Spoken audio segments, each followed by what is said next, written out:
All right, welcome everybody. We are excited for another version of the Event Innovator Show. I'm excited to be here with my friend John Chen. We're going to get officially started here in just a minute.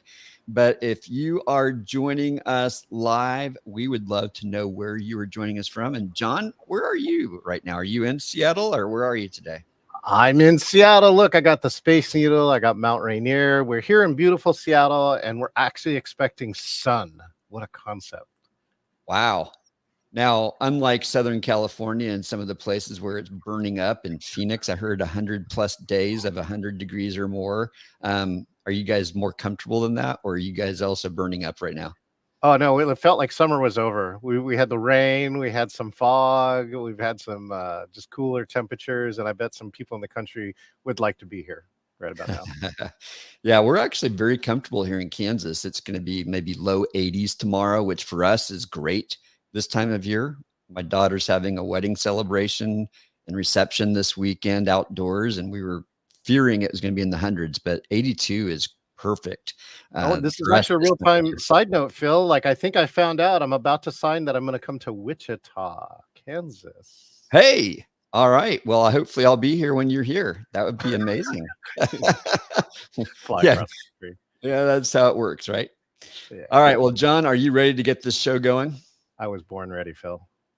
All right. Let's pause and then I will start us. Well, I'm so excited to have another episode of the Event Innovator Show. I am here with John Chen. And if you want to talk about someone who is innovative, John is the guy. He has been around for a while doing events. He used to work with Tony Robbins. He has been advising and helping people with events online and in person and hybrid for, we won't even count how many years, John, but you've done some really cool shows. Today, we're going to be having a conversation about how do you make virtual and hybrid events much more engaging. So there's no better person on the planet to have this conversation with. So John, welcome. Phil, thank you so much. You know, every time I get to hang out with you, it's nothing but unforgettable. Thanks again, Phil. Oh, I love it. I love it. You know what? That just demonstrates right away. One of the things that you need to do when you're doing these online events is do the unexpected. Do the unexpected. So I love it. John, let's just set the stage a little bit here. Obviously, the whole world moved to Zoom and doing online meetings a few years ago. And, back in the, 5, 6, 7 years ago, you and I were doing online events and they were a little bit more of an anomaly, a necessity, but not something that people wanted to do. We're kind of back to that. People don't want to do it, but there's a business reason for doing it. What's the business reason why we should keep doing virtual and hybrid events as opposed to just doing in person? Well, geez, Phil. I mean, the economy, of course, is something that we're all talking about right now. And like, here's a great number one reason. One of my clients came in and said, we want to bring our 150-person team back in person. We met 6 months ago. And of course, headquarters came back and said, no. So they came back and they called me and they said, can we meet virtually? So they wanted to continue the momentum from their in-person meeting. And they said, yes. So we had a 150-person, a 4-hour virtual meeting. But the key to having a 4-hour virtual meeting that doesn't want to make you, stab your eyes out a little bit is that it was really fun. It was really on point. It really helped. What they said, they wanted to continue the momentum. So they're able to report the updates for everybody. And at the end of the meeting, everyone said this was really useful for what we're doing. So virtual still continues to have that aspect of, the accessibility, cost less. You already have, you probably have most of the tech now. You paid for it during the pandemic. So I think those are all the reasons to go virtual. And I really actually saw some research recently that says that hybrid is actually one of the fastest growing meeting formats. So people are coming back after and I did predict this, the in-person rush. We wanted to come back in person, hug each other and all that. And then somebody starts writing the checkbook for that and going, maybe we should think about doing something different. So I do see hybrid coming back in as a format. And that's something I've also grown my business in. Let's define our term of hybrid, because I think there's different ways that people talk about hybrid. What do you mean when you say that? And what are some of the ways that you see people abusing that word? Meaning and abusing. Hold on a second. Do you mind if I show a graphic? Go for it. There we go. All right. So in this case here, this is the shortest version of hybrid is this, right? You of course have your good friend, the in-person meeting. And then we're all familiar now with, virtual meetings like a Zoom or something else. And the hybrid is the combination of the two of them. And what I see in the abuse factor of it, right? Since that's what Phil is talking about, I level them 3 levels, and I purposely start on 0 as part of the programmer in me. Level 0 is where people set up a laptop with one camera and one mic, and then turn it on, and that's it. And they call that a hybrid because they allowed a virtual person to somehow see the meeting. And that's level 0. But level 1 is where at least one person on virtual can interact with one person in person. And so that means that you could bring somebody from virtual. Let's say Phil calls in from Kansas, and he can actually speak to the meeting, and everyone who's in virtual and in person can hear him. And then in the level 2, which is pretty rare, is that every single person in virtual can talk to every single person in the in-person meeting. And the reason for that might be like a board meeting, right? So every single in-person has a camera and a mic, but that a mic that goes through something like a mixing board, so you don't get that crazy echo that you probably heard when 2 people have Zoom on. So so that's a case where then you need every single person to be able to see and hear each other. And it's, again, not really practical for large conferences, but it is possible for things, say, like a board meeting. So that's when you say hybrid, that's what I mean when I say hybrid. What do you also have, Phil? Well, I was definitely thinking about what you were saying when you stick a camera and a microphone or just some kind of online feed, right? Through Vimeo or whatever it might be. You're just taking a feed off the board, off the camera that's in the room, and it's being broadcast. So that's like, to me, that's it's not quite hybrid. Yes, you're doing simultaneous content, but in general, you're focused on the in-person experience in that scenario, and you're not really paying attention to what's the experience like for those who are participating online. And so I think hybrid could be that. Like a larger event, I think our opportunity is, let's have 2 producers, or let's at least be thinking about 2 different events. We're doing an online event and we're doing an in-person event, and there's a Venn diagram where there's a crossover, like your diagram said, where they do meet in the content, but the community that's being built around it, the conversations that are happening, and if you can create participation, I think that's great. So I'm thinking of the larger event. I love that you're bringing the smaller event where you can actually get people talking with each other in both settings. I think that's a really great distinction. Now, Phil, in this one conference recently, I got a chance to keynote at the United States Distance Learning Association. Right. And it was really cool because I got to facilitate a session where we did a workshop part after teaching these 6 principles, 6 ways to make your hybrid better. And we actually had 2 people who were in person and 2 people who were on virtual. And the 4 of them worked together. They planned for like 10 minutes. And then the 4 of them actually gave a short presentation all together to really show that what do you have to think about when you're designing a hybrid program, and you can actually create this connectivity between the in-person and the hybrid.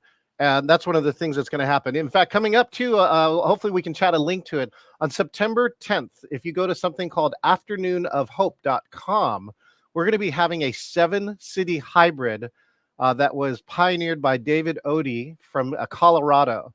And he's going to do a program on September 10th. If you didn't know, it's Suicide Prevention Day, right? And so you want to check that program out. And this one, of course, down below too, if you want to see the latest of what's happening in hybrid, is my conference, engagingvirtualmeetings.con. That's the conference I have on October 1st, 2nd, and 3rd.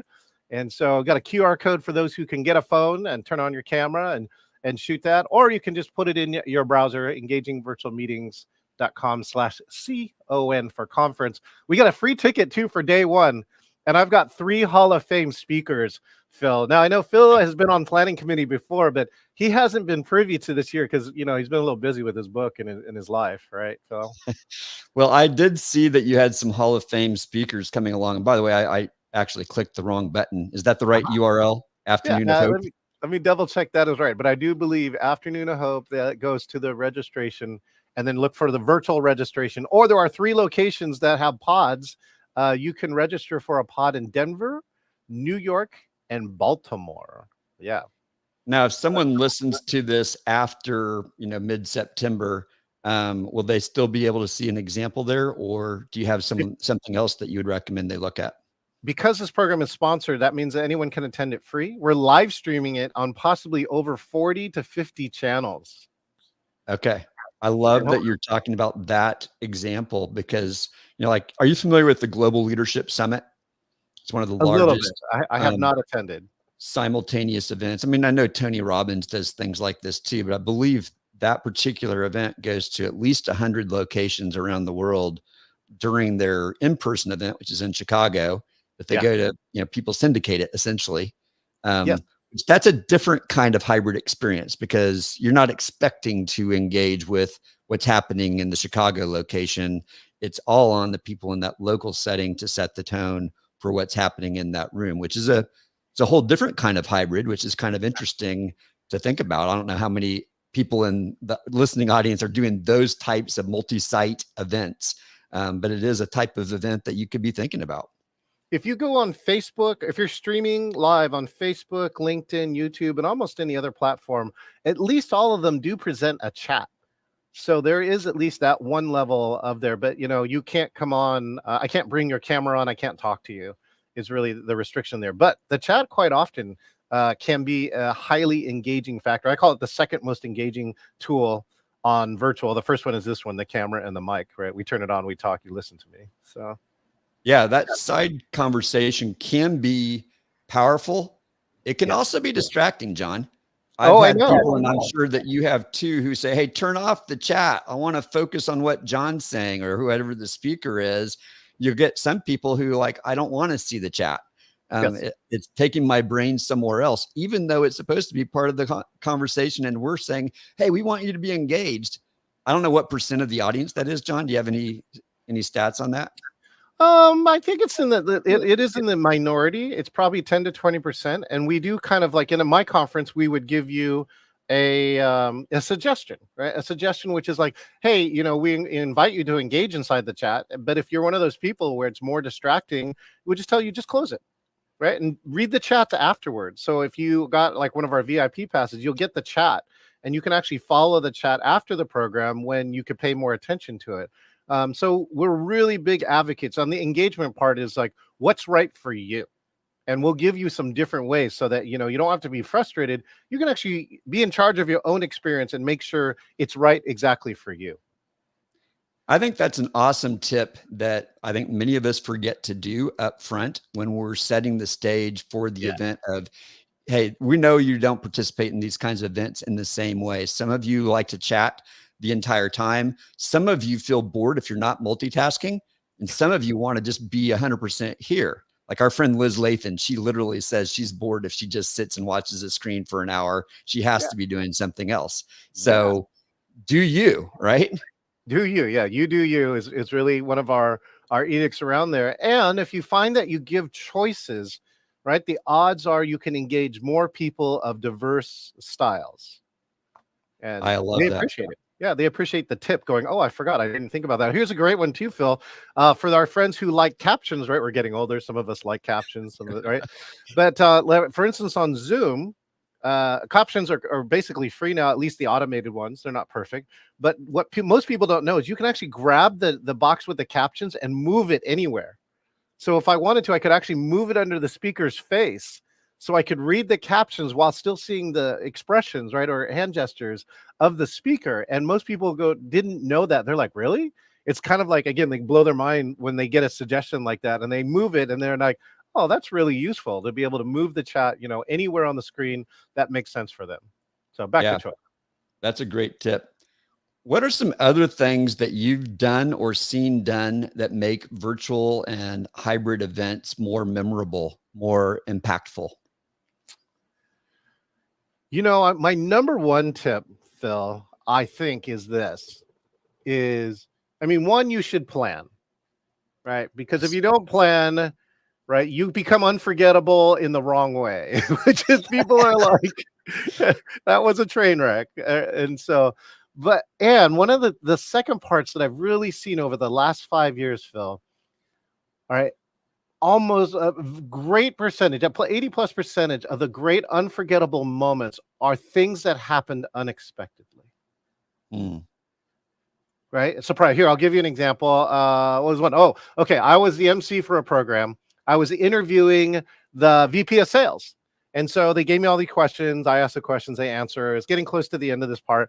And we go around. And so I asked for final comments. Let's say it's a VP Phil for this instance. I go, hey, VP Phil, do you have any final comments to close today's, Q&A or whatever, fireside chat? And he goes, oh, yeah, John. Yeah. So I'd like to say, I'm like, VP Phil, what's going on? We can't hear you. And he goes, I forgot to tell you that our headquarters is underneath a military base, and that's a jet. So this is the MC part. This is the genius of when you look for people who you want to work with. Really not ask them what happens, what's going right. What do they do when it goes wrong? Mm. And in this case, right, as an MC, the first thing I could finally get to was like, all right, everybody chat jets. Oh, love it.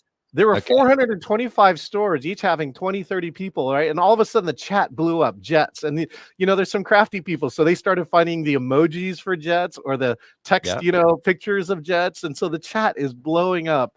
And in the next 30 seconds, because I'm still getting all this noise, I finally got the line that I should get, which is like, oh, I see how it is, VP Phil, right? They support the military with their nonprofit money for the business. And I said, I see it, how it goes, VP Phil. You order a military flyover to finish your keynote. I love it. Thank you. And let's go to the next thing. And everybody on there was like, on the chat blew up. It's like the genius. If you go back and ask about that conference, you may not remember the economic status of like the company, but you're going to remember jets. I love that. That's great. Jets.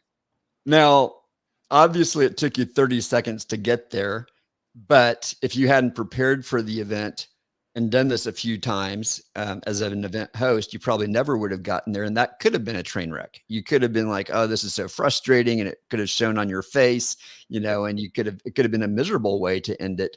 What are some tips?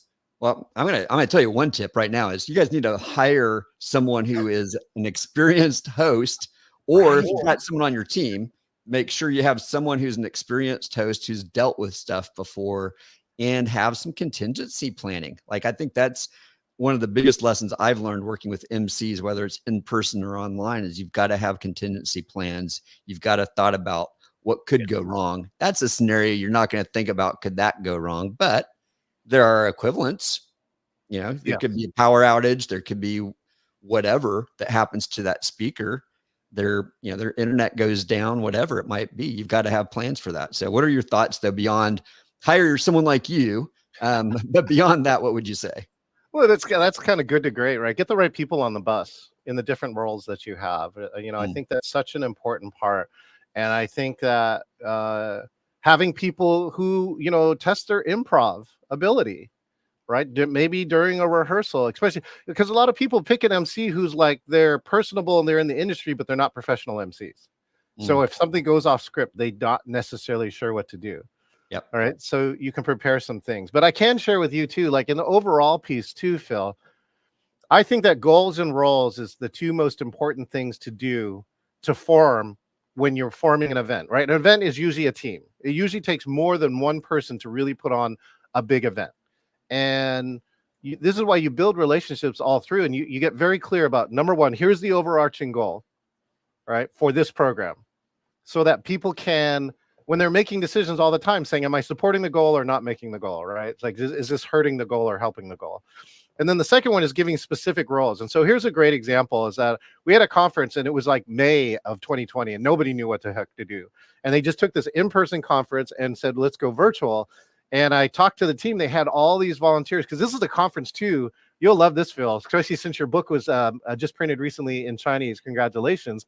Is that the conference was running in the US, then in Asia, and then in EMEA or Europe, right, Middle Eastern Africa, and then back again. So it was going around the world for like 4 days straight. And they have to have this conference. They can't cancel it because it's a compensation about how to pay people. And one of them, this is how, so we assign people roles, and because they didn't know what to do. And one of the roles, for instance, it was speaker, right? Speaker liaison, somebody who's going to take care of all the speakers. So we're producing, so I'm taking care of all the stuff on stage, and we have communication channel that's behind the scenes so that nobody in the audience can see it. And somebody goes, oh my gosh, right? It's 40 minutes to this keynote. She goes, hey, our next VP speaker just dropped off. And I said, go figure out what's going on. So she comes back 10 minutes later, and she comes back on the chat, and she goes, you're never going to believe what happened. She goes, the VP, let's call her Sandy this time. VP Sandy, right, just found out, and she had her internet and her power to her house cut. And it was cut not just to her house, but the entire neighborhood, Phil. Yep. Yeah. And so the speaker buddy, we didn't rehearse. We didn't have a procedure. But because this person had a role, and it says your job is to make sure all the speakers arrive on time, she was able to, because she's out of the problem, talk VP Sandy off the ledge first, right? Just saying, don't panic. Say, what do we have? She goes, I got a phone. And I said, do you have good cell signal? No. She goes, how far away do you have to drive to get good signal? And it goes, about 20 minutes. And I'm like, cool. And do you have a charger in your car? And she goes, yes. So get in your car, plug in the charge, drive to that 20 minutes part, and get ready there and let me know when you get there. And somebody else goes, her slide deck is on a shared service, so they got the slide deck. So then by the time it came, about 5 minutes before she got on, she was ready. And when she came on, she let news the story. She goes, before I start my keynote, let me just tell you what happened, right? My whole stuff got cut, right? We had this creative solution, and then she used it. This was the key. This is the unforgettable moment, Phil. She used the in-moment part, saying, this is what we need to do as for all of us as compensation teams for this big Fortune 100 company. We got to figure it out. People got to get paid. That's what this conference is all about. And I just want to share with you, like, I figured it out. I'm going to deliver this keynote with my car idling for the next 45 minutes. And I want you to take that spirit of what I figured out to do and have you figure out how are we going to finish, deciding what to do for compensation for people all around the world. That was genius.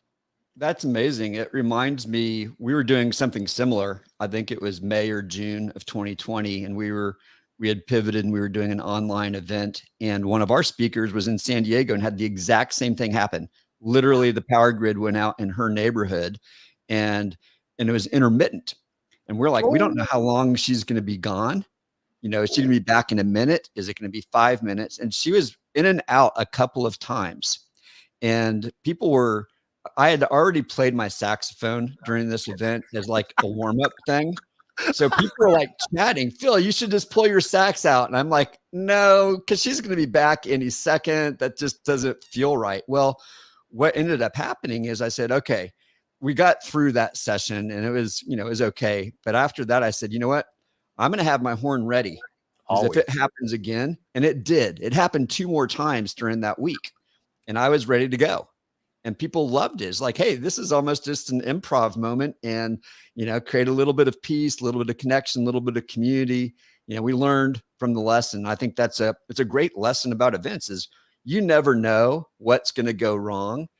But a great MC is going to be able to respond to that moment. I think that's the whole point of this is whether you're the producer or the MC, you've got a bag of tools that you're ready to respond to the things that can go wrong. So I love that example.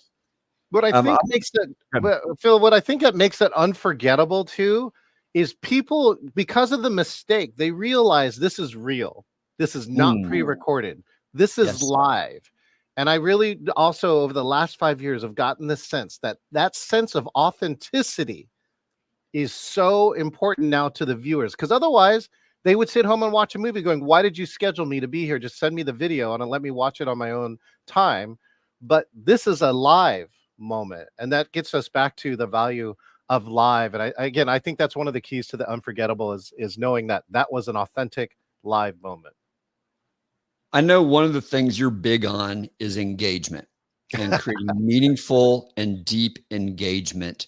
What are some of your tips on that? Especially, let's start with the virtual and then we can move to the hybrid, however far into that you want to go. But let's start with virtual. How do you promote authentic and deep engagement as opposed to just the surfacey? I mean, the jet was cool and that was the right thing in that moment. But how do we get beyond the, hi, I'm from San Diego, I'm from Seattle? How do we get into something that's going to be helpful to promoting the conversation?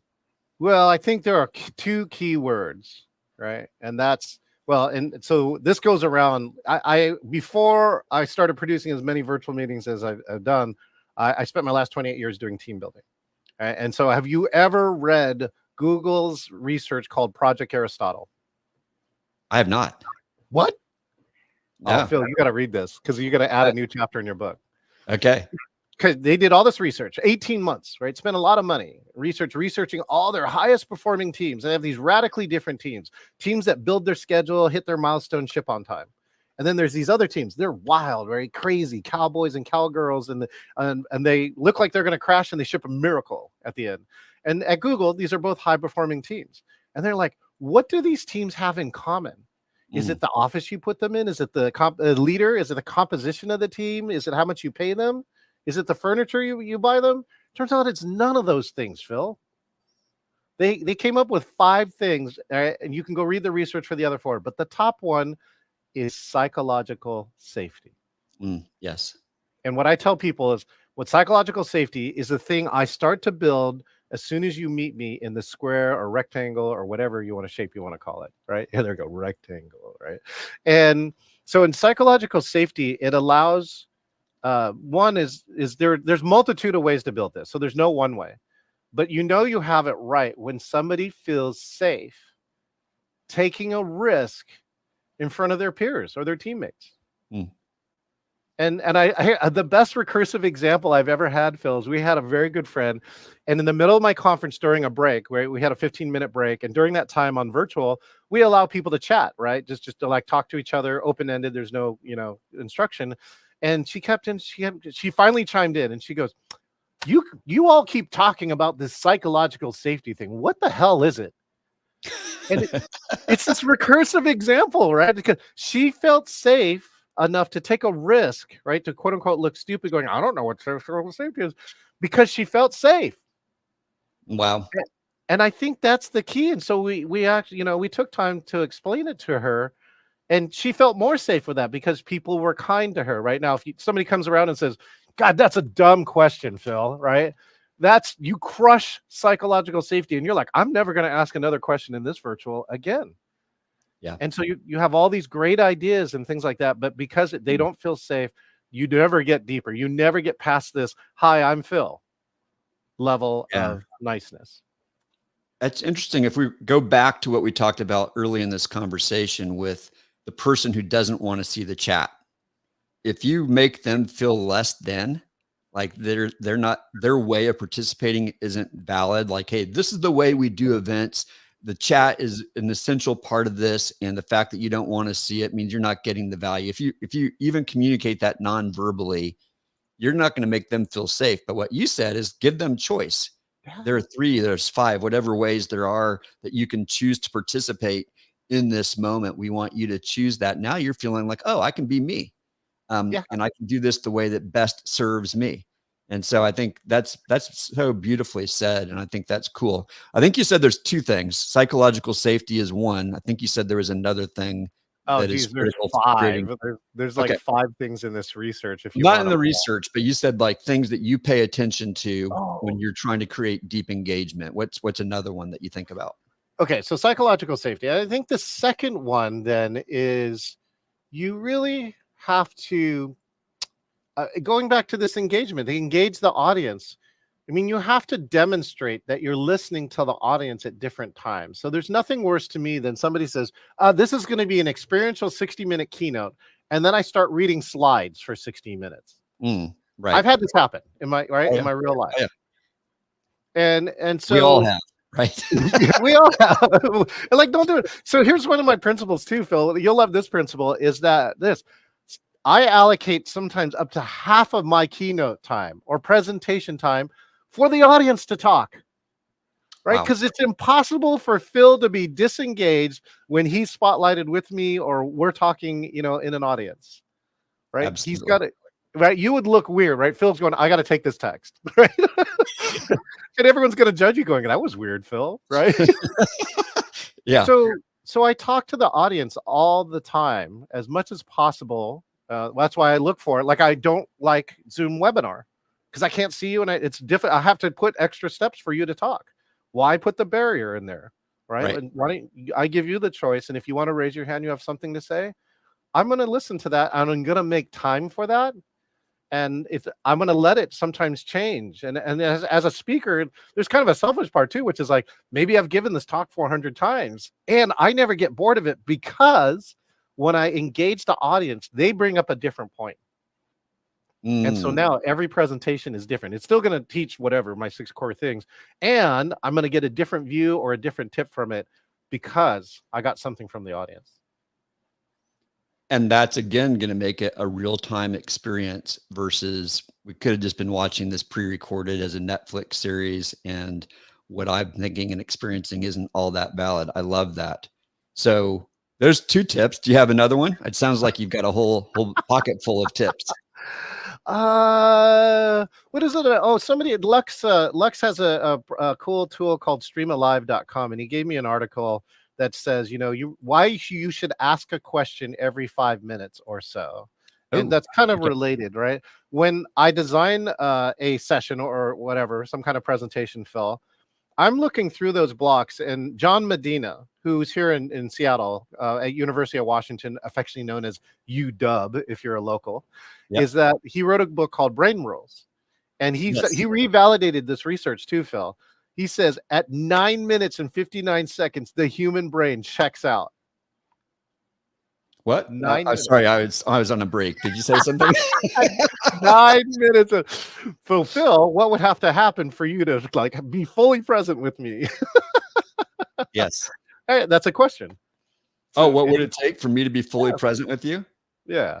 I think it's you're acknowledging me. If you talked nonstop for 30 minutes and don't acknowledge that I'm in the room, don't ever look at me, don't notice that I have any kind of participation, don't include me in some way where I feel invested, then I probably am looking at my phone unless the content is supremely relevant to me. But it's a story, it's an educational piece. Like, it's a tip going, oh, I don't know that. I need to know that. What is that? Right. But I think if you do your job right, right. It starts at the beginning, the psychological safety that you create. Like, you create a connection for me. You say, hey, I want you to participate in this. You can ask questions these ways. I've got this tool. You can raise your hand if you're willing to take that. If you're willing to say, go to a mic, I'm going to tell you when it's okay, whatever that might be, saying, here's how I want you to participate. Here's what you're going to get out of it. Now I've got a goal. By listening to you, I'm listening for something. And then if you create a story out of it and include me in the story, and this is really my next question, which is about what's the role of story. But I think if you create a narrative that I feel like I'm a participant in, now I'm on a journey with you, and I want to see where this goes. And so that would engage me. I don't know if that's true for every single person, but that would definitely work for me. Yes. Is that your question? Well, I mean, expand on the question of what is the role of story in creating an engaging or memorable virtual event? Like, how not just how important it is, but what are some of the ways that we can use story to create that connection and engagement? I want to add one thing before we hit stories, which is I'm watching a lot of recent conferences over the last year, and there is a number one thing that's coming around, which is value. Right? As a speaker, right? People are waiting on you to tell you something that can help them make their life better. And if you're not showing that, you're wasting their time. So make sure and deliver value. I think that's one of the top things that a lot of people, and this is also why, if you saw, there was a high-end celebrity speaker who walked out on their speaking slot and didn't show up, and was shown later to be at a WNBA game. Right? Did you hear about this? No. Oh yeah. And at a SHRM conference, I think it was a society of HR managers, and this top person who was a star didn't show up. And the whole point of the other article too is saying, maybe don't bet on these celebrity speakers, right? Go get the speakers who have content, who are the experts in your industry, and so this gets back to the value, right? That don't spend the money on the celebrity piece, spend the money on the value, and your attendees will be happier. Now, let me get back to storytelling. And I guess there's only one way, I really value, I think it's one of the top things, and I'll tell you why. And I'll share that with you in a story. All right. So if I say the name Elizabeth Gilbert, what do you say, Phil? What do you know? Unfortunately, that's not bringing anything up for me. So Perfect. And that's okay, right? Good. okay. Okay. If I said the book Eat, Pray, Love, now what do you say? I am familiar with the book. I've not read it, but I've heard of the book. Okay, cool. So basically, Elizabeth Gilbert wrote Eat, Pray, Love. It was 16 million books, which is a lot as an author. That's a lot. Yes. And Julia Roberts went and played her in a movie. Right. Okay. So when it came out, it was a phenomenon. And so Elizabeth Gilbert gave one of the best virtual keynotes that I've seen in the last 5 years. And it was so good that 10 of us who are professional speakers, facilitators, right, and trainers tore apart her keynote, and we discovered 8 things that she's doing better than anything else. And one of them is storytelling. Her craft of storytelling, even on virtual, was so good that somebody 38 minutes into the keynote said, I feel like I'm having a one-on-one with Elizabeth Gilbert at an Italian cafe. Wow. And you hit send. All right, that's a wow. And then you look over, right? And I was looking at the attendee list. 650 people were logged in live. That's crazy. How do you create that kind of intimacy with 650 people when you can't even see them, too, with all the people who have all the complaints of like, it's a black box and I can't see them. We can't touch each other. And someone feels like this. So it's possible. It's totally possible. And storytelling is one of the ways to do it. You know what you're bringing to my mind is when you're bringing a speaker, especially to a virtual event or a hybrid event, you don't want someone who's just going to give their canned speech. You want someone who knows how to deliver to that audience, to that setting, and they can communicate on a camera like you and I are doing right now, or they can stand on a stage. And ideally, if it's hybrid, they know how to do both. They know how to work the room and they know how to work that room, the room that's on the other side of the camera, right? But it's the customization of their content and their stories. And so I think if you're hiring that celebrity who's just going to give the same speech they've given 50 times previously, that may not work. I don't know what you think about that. I have a lot to say about that. So I'm going to show you a graphic here too, is that many speakers, including there's only 125 Hall of Fame speakers out there. And I just recently attended the National Speakers Association conference in Denver. So there were 800 speaking professionals there. And what I heard around the hallways was in hybrid, I don't know where to look. I'm not sure what to do. Wow. Speaking on hybrid is a slightly different animal than either in person or virtual. Right, Phil? 100%. They need to study the pastors who figured this out. Craig Rochelle. Right. Craig Rochelle is one of the best in the world at doing this. I don't know if you've watched him, but he knows how to speak to the room and he knows where all the cameras are. It's not in his setting. He's got like 3 cameras and he's just like in a TV studio. He's probably got people who've told him, but he's learned, okay, if I want to connect with that online audience, he speaks to that camera and he says, hey, if you're online, do this. Right. Yeah. That's why they have the red lights on the camera. He can see which of the 3 cameras is live. And that actually helps him because he can look in that direction, connect with the in-person audience and the virtual audience at the same time. And so what I want to share with that, though, is check out this graphic, right? These there are 3 Hall of Fame speakers, and the other one is a chapter leadership. She coaches other NSA chapters, former COO. But Anna Liata, Bill Stainton, and Brian Walter are all Hall of Fame speakers, one of the 125. And again, Denise Gable is a previous CIO and COO. These 4 had dedicated themselves to the conference that I'm running to modify their material and show the best. How do you engage a virtual audience, both in person and virtual? And so it's coming up again, October 1st, 2nd, and 3rd. And I just did the rehearsal yesterday. And I think this is an amazing part that I got a chance to see them react to the environment that I'm going to put them in. and you could see all their brains going off, and they're bringing previous experience. So Anna, for instance, has done something called exchange. Have you heard about this virtual exchange program, Phil? Yeah, with John Berghoff. I was going to mention him earlier because he's one of the people that does a phenomenal job in the virtual setting of creating that psychological safety, and it's all based on the questions that he asks.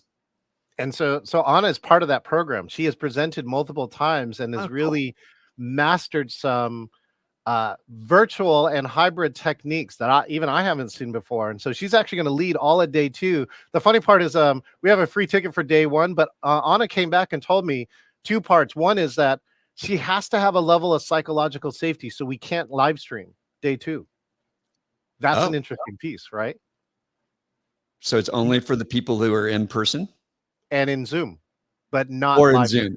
Oh, okay. It's not going to, so if they're in the container of Zoom, it's fine, but you can't live stream it where you don't know who the people are. Is that what you're saying? Yes. And the second part she requested is she goes, I only want the recording available for a month. Why is that? Because she's giving so much content. You have to like watch it either immediately, be there live, or watch it right after the conference. But otherwise, right, she's like, I think that's part of what she wants to create in the experience. Otherwise, it's like not valid anyways, right? Or not, you're already months after that, something has already changed. So you have to be in that moment, and you have to be within that moment within a month. Pretty amazing. Yeah, it's interesting because I went to their event that John Berghoff ran in, let's say it was May of 2020. I was supposed to go to his in-person conference that October, but they, shifted and started doing it virtually for a year and a half before they could do it in person. And it's probably the only virtual event that I've ever been into that I came for all 3 days, showed up for every single thing. And within the first day, I was in one of their breakout rooms and we were crying together. By the third day, we were creating together. We were laughing together. We had created a bond. And it's because he started with safety, and the questions that he got us answering, some of them were super easy, but he built a community where you didn't want to be anywhere else. And I think so. If you guys go to John's event and see what Anna has to teach, I think you're going to learn some principles that could transform the events that you're putting on. So this is great, John. I appreciate that. Again, it's October 1 through 3, you said? 1, 2, and 3. And we're just really honored that these 3 Hall of Fame speakers agreed to be part of this, because they themselves too, they retold me this yesterday, right? They want to push the format of hybrid. They want to show what is the best in presenting, speaking, and holding a hybrid conference. And they have already given me, hundreds of other ideas and tips. And when you see this setup, Phil, I mean, you'll be blown away, right? It's probably a 6 TV setup. They're able to see the gallery, their slides, and the chat all underneath the camera at the same time. So are you bringing all of your speakers to Seattle to put this on, or are any of them participating virtually? No, all the speakers in this particular case are in person. Okay. And you have the choice of attending in person or virtually. And but last year convinced me, saying, all right, there is value now that it's safe to do this in-person experience. So I'm going to create that value. I'm going to see, the other parts you get, right? This is what I've seen now too, as we return back to in-person. The value you get too may not be on stage. When she gets off stage or during break or lunch and you can sit down with her, you can answer questions that are off camera. And that's probably where you're going to ask those deeper questions first, Phil. And unfortunately, only the in-person people. Now, I could give that opportunity to the virtual, but again, I just tiered this in this way. There's a different price point for virtual. So I really wanted to take advantage. And this is a great design piece, Phil, because I know you're very much into event design. What do we do in our events to design to match the price point, the value? And the second part is take advantage of what's going on there, right? So there's things you can do in virtual that might be easier. There's things to do in person that are easier. And so let's do those things, right? Like eating lunch on virtual has always been awkward. But when you eat lunch and you're sitting next to Anna or Bill or Brian, it's very natural for you to like, oh, can I ask you a question now based on your content? And they'll be like, they'll be, of course, sure. Let me answer. Let me help you. That's amazing. Yeah. All right, let's talk a little bit about some tools that you've discovered that promote the engagement and make the event more impactful? Are there any tools that you've discovered recently, or just are like standbys that every event organizer needs to have in their toolkit? Yeah, I mean, number one that I'm really using, and in my 6-step engage method, one of the G's says get productive with engagement tools, right? And figure out what tools you have. I always first say, promote the tools that you have inside of a platform. So that's why we're always using chat. Like there's lots of new chat features, in Zoom or other places, and use those polls and breakouts. Now outside, there's a tool called Stream Alive. And why I chose Stream Alive is because it puts a bot into your Zoom meeting, right? And when you're in Zoom, all you have to do is chat. So if I ask you, hey, Phil, hey, everybody, where are you calling in from? And you chat things like Seattle or Kansas or whatever, they show up on a map interactively. No way. Because their bot's reading out of the chat and then deciding what can I put. Now, if I do a word cloud, again, I don't have to tell you to do anything different. I don't have to tell you, pick up your phone, scan a QR code, click on this link, log into something, blah, blah, blah. And so that's why I chose this tool, is because it, every time you can lower the bar of entry, then you can get something there. And Stream Alive has really done that. And so Lux and his amazing wife have been really promoting this tool. And he said he was recently on stage with like a Mark Cuban, all right, as his company got a chance to run some of the interaction. And because you can have this hybrid, it also works on live stream. Now on live stream, I believe you do have to scan a phone, although he showed me a recent tool that all the platforms that StreamYard and Restream connect with, like if you can chat on those platforms, you can actually pick up the chat from StreamYard. So the tool is expanding, and he's also saying, I want to put it on more platforms. So you're going to see it soon on Google Meet. It's actually in the App Store now at the Zoom. So those are some of the best tools that I've seen. I mean, the other tools that are still like, I think he's, oh, I guess now it might be the time. Like, so this is one thing. This is my actual studio here, right? And so here are a couple other tools right here. This is a Stream Deck, and this helps me automate things like sounds. Let's see if I have a sound here. That might be useful for here. Oh yeah, here's this is what when I think of Phil, this is what I think about. Okay. All right. Love it. So yeah, so I can push button to automate a bunch of things. Here's another top tool that I picked up in the last 6 months. This box right here is called an Elgato prompter. And again, I'm not being paid by any of these people, by the way. There's an Elgato prompter, and so what happens is on Zoom, I can put somebody's face in here, right? Or I can put a script in here if I'm actually doing video. And so it's basically beam splitter glass. It's a teleprompter, and it can either show any video or it can show text. And so the camera is right behind here. So right here. So what if I come back here and like this, I'm looking now right at the words that I'm supposed to be saying, but it looks like what Phil was talking about, this amazing creature. It looks like I'm looking into your soul, right? I love it. So those are some of the top tools that I have, and I continue to tinker with the other tools. The other actually best tool you'll love, Phil, is $100. It's a USB 1080 screen that hooks up to my laptop, and now I bring 2 of them everywhere. So I have a 3-screen setup that costs only $200 more than my laptop. So if you have a recent laptop that can handle powering video screens, then you can have a 3-screen setup. And I can tell you, when I travel and present while I'm on the road, I can have the same level that I do here in my crazy studio. Yeah, that's amazing. I think I counted 6 screens that you have there, or was it more than that? Well, these are available, I just don't have them turned on. There's 3 computers. I can have a total of 15 screens. Oh my goodness, that's a lot. All right, cool. I want to shift to a topic that's near and dear to my heart, and that is some of the extra things that you can do through multimedia and music and visuals.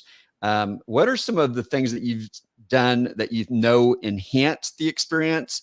And what are some of the things that we do sometimes with those things that actually take away from it, especially for the virtual event? Because I think you can overuse those, right? You can. Oh. Yeah, I'll do my number one takeaway, and then and you'll have to full screen this next thing I'm going to show, Phil. But the number one takeaway is still the third most common technical problem is people will share a video in some platform and not optimize it for video. So it's kind of shaky and robotic. right? It's horrible. Then the Right. second one is then they don't share the sound, and it's like it's 2024. We had a lot of practice, but for instance, in Zoom, you got to check two boxes, and so if you don't check two boxes, you lose out on this experience, and people just don't know that. So sharing video, but if you were to share video, like here's some of the top tools. I'm still a fan of, and not everyone needs to use this, but I am a fan of something called Open Broadcast Software or Studio, and that is because it allows you to change the video. So, for instance, things like this, these are all elements that are here on my screen that you can do, and so without even having permission to share, I can show you a video. And so this video, by the way, Phil, is that I earned the National Speakers Association Certified Speaking Professional designation, and only one of 400 active speakers has this designation. And I want to share this unforgettable moment about when I received the award. Here we go. John Chen, CSP! CSP!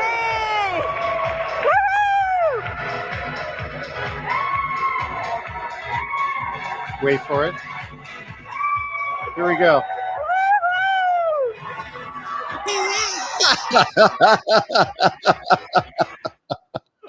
Oh, that's great. And talk about the value of unforgettable, Phil. Today I got a call from Speakernomics podcast, and they asked me to be on their podcast. This is like the official podcast for the National Speakers Association, and they said it's a program about getting your CSP, and they said they selected me specifically because they couldn't stop talking about me doing the worm.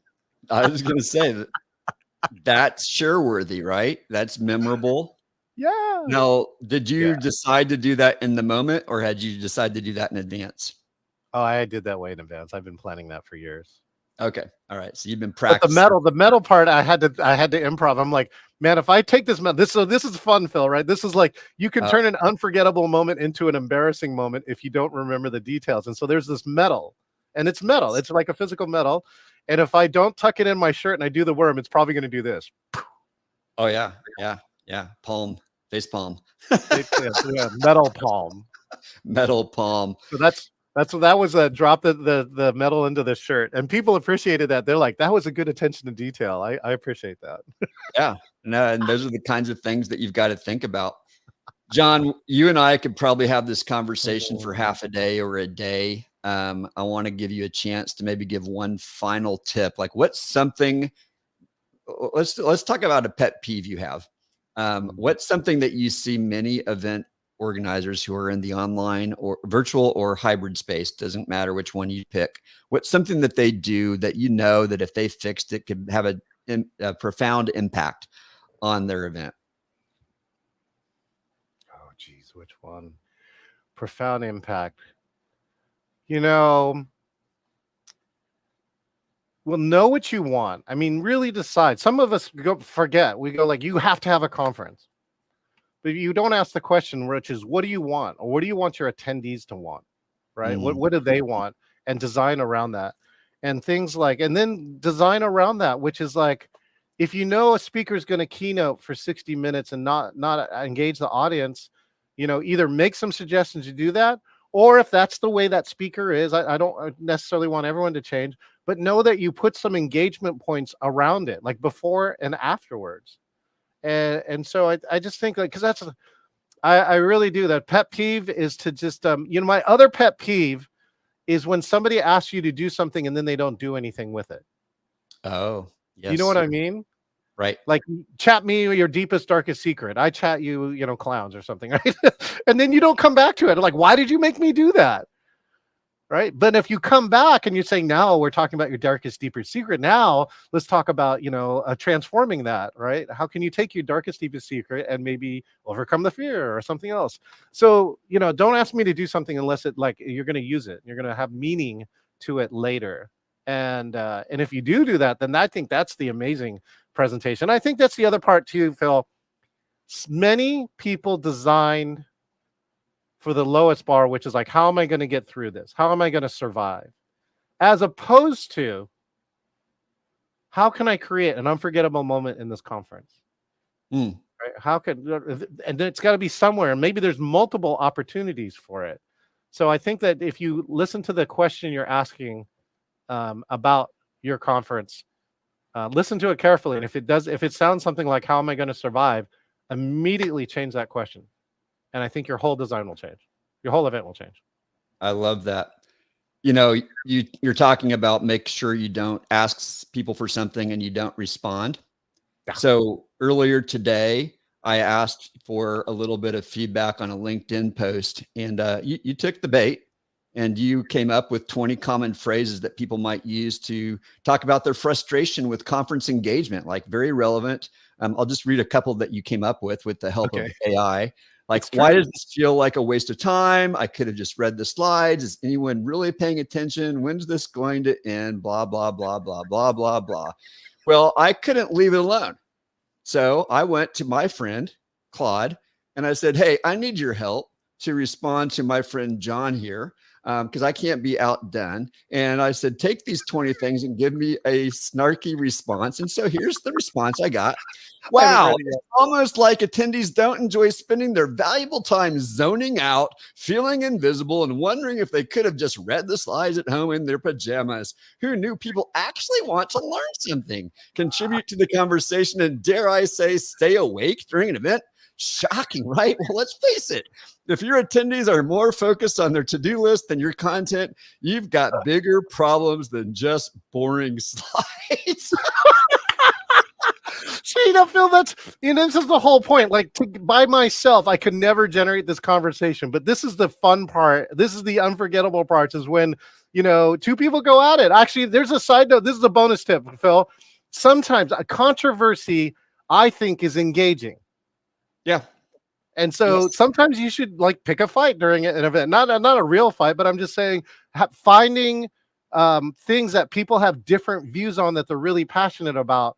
I think that's actually an engaging factor that most event planners are also not thinking about. You should do that, though. Absolutely. I remember way back when I first started doing corporate training, we designed this exercise that assigned someone in the room a devil card.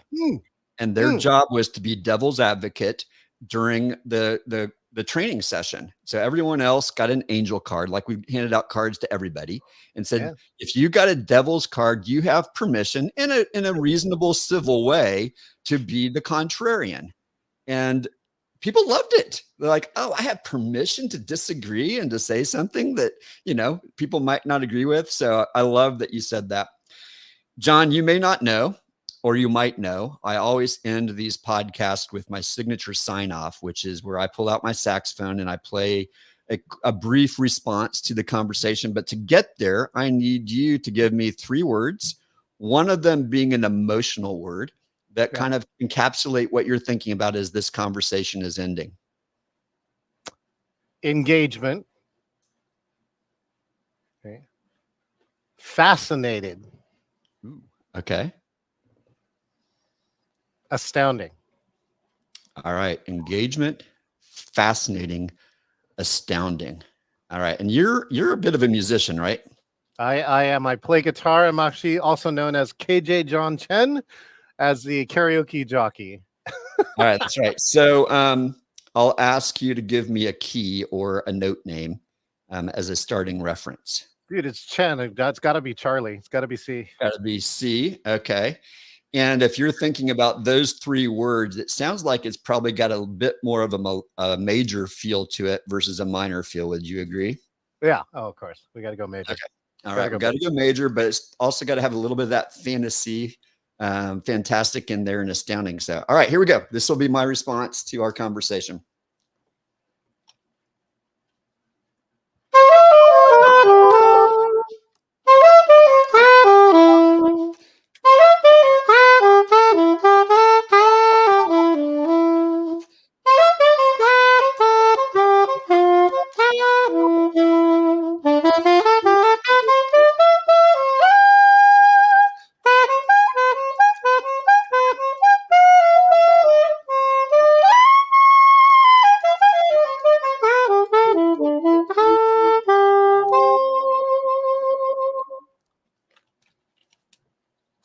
Oh, yeah. And wait, hold on. I got to do this. This would be correct.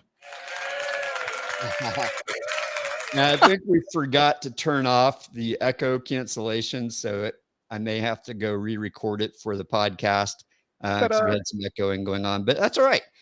John, thank you for being on the show. So appreciate your time. Folks, if you haven't already gone to check it out, make sure to go check out the event John's producing in just a few weeks in early October, online or in person in Seattle. Make sure to use that discount code /con, and you'll get a discount that will help you and it helps John. And I hope you got a lot of value out of today. Thank you again, John. Thanks again, Phil. Another unforgettable podcast. I look forward to seeing you soon. All right.